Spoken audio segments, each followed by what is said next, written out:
Livro Os Mensageiros, por Francisco Cândido Xavier, pelo Espírito André Luiz. 49.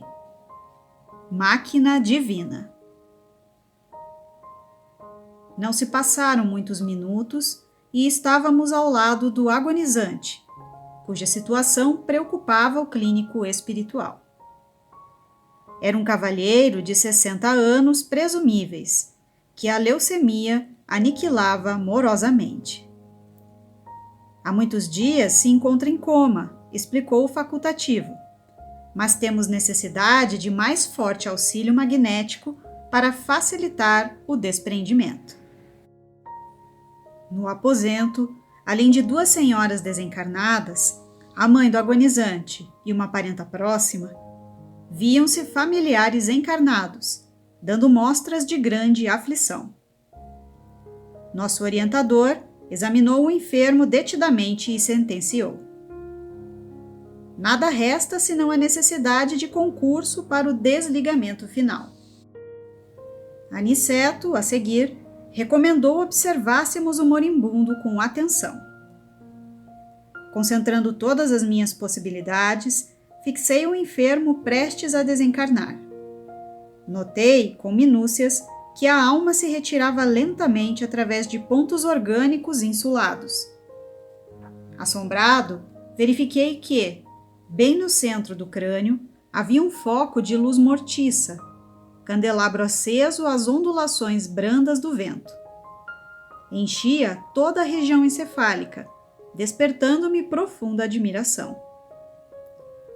A luz que você observa, disse um instrutor amigo, é a mente, para cuja definição essencial não temos, por agora, conceituação humana. Notando minha estranheza, Aniceto colocou-me a destra na fronte, transmitindo-me vigoroso influxo magnético e acentuou: repare a máquina divina do homem, o tabernáculo sagrado que o Senhor permitiu se formasse na terra para a sublime habitação temporária do espírito. Agora, André, não está você diante de uma demonstração anatômica de ciência terrestre, examinando carne morta e músculos enrijecidos. Observe agora. O olho mortal não poderá contemplar o que se encontrará à sua vista neste instante. O microscópio é ainda pobre, não obstante representar uma nobre conquista para a limitada visão humana. A cooperação magnética do querido mentor modificara a cena e fui compelido a concentrar todas as minhas energias, a fim de não inutilizar a observação pelo golpe do espanto. A luz mental, embora fosca, tornara-se mais nítida e o corpo do moribundo agigantou-se, oferecendo-me espetáculo surpreendente aos olhos ansiosos. Parecia-me o corpo, agora, maravilhosa usina nos mais íntimos detalhes. O quadro científico era simplesmente estupefativo.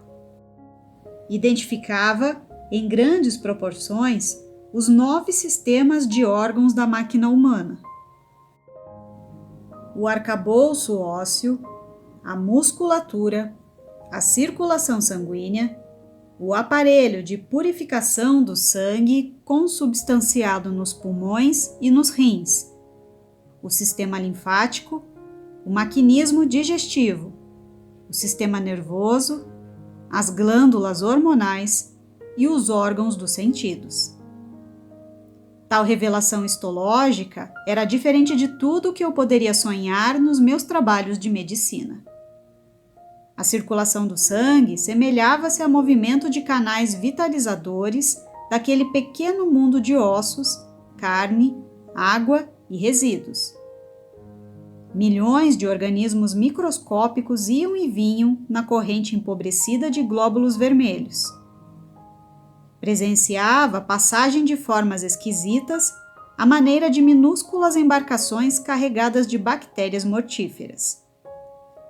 Elementos maiores da flora microbiana transformavam-se em pequeninos barcos hospedando feras minúsculas, a centenas. Invadiam todos os núcleos organizados.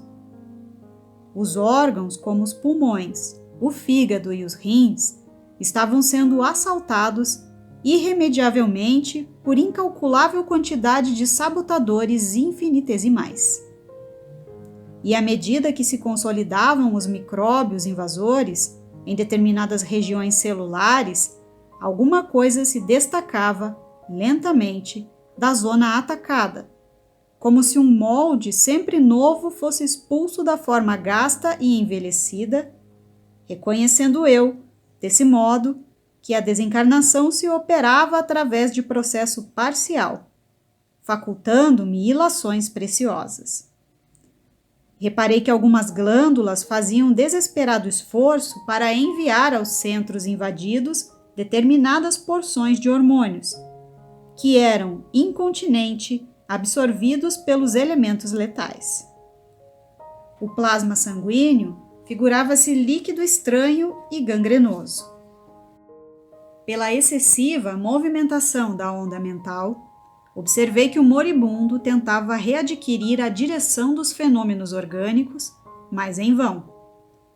Todos os complexos celulares atritavam entre si e as bactérias pareciam gozar o direito de multiplicação crescente e festiva. Está vendo a máquina divina, formada pelo molde espiritual pré-existente? Perguntou Aniceto, compreendendo minha profunda admiração. O corpo do homem encarnado é um tabernáculo e uma bênção. Nesta hecatombe angustiosa de uma existência, pode você reparar que todos os movimentos do corpo estão subordinados à administração da mente. O organismo vivo, André, representa uma conquista laboriosa da humanidade terrestre, no quadro de concessões do Eterno Pai. Pode você agora identificar os movimentos da matéria viva. Cada órgão é um departamento autônomo na esfera celular, subordinado ao pensamento do homem. Cada glândula é um centro de serviços ativos. Há muita afinidade entre o corpo físico e a máquina moderna. São ambos impulsionados pela carga de combustível, com a diferença de que no homem a combustão química obedece ao senso espiritual que dirige a vida organizada. É na mente que temos o governo dessa usina maravilhosa. Não possuímos aí tão somente o caráter, a razão, a memória, a direção, o equilíbrio, o entendimento, mas também o controle de todos os fenômenos da expressão corpórea. Na sede mental e, consequentemente, no cérebro, temos todos os registros de distribuição dos princípios vitais aos núcleos celulares, inclusive a água e o açúcar. Os centros metabólicos são grandes oficinas de trabalho incessante. A mente humana, ainda que indefinível pela conceituação científica limitada na Terra, é o centro de toda a manifestação vital no planeta. Cada órgão, cada glândula, meu amigo, integra o quadro de serviço da máquina sublime, construída no molde sutil do corpo espiritual pré-existente. E por isso mesmo, chegará o tempo em que a ciência reconhecerá qualquer abuso do homem como ofensa causada a si mesmo.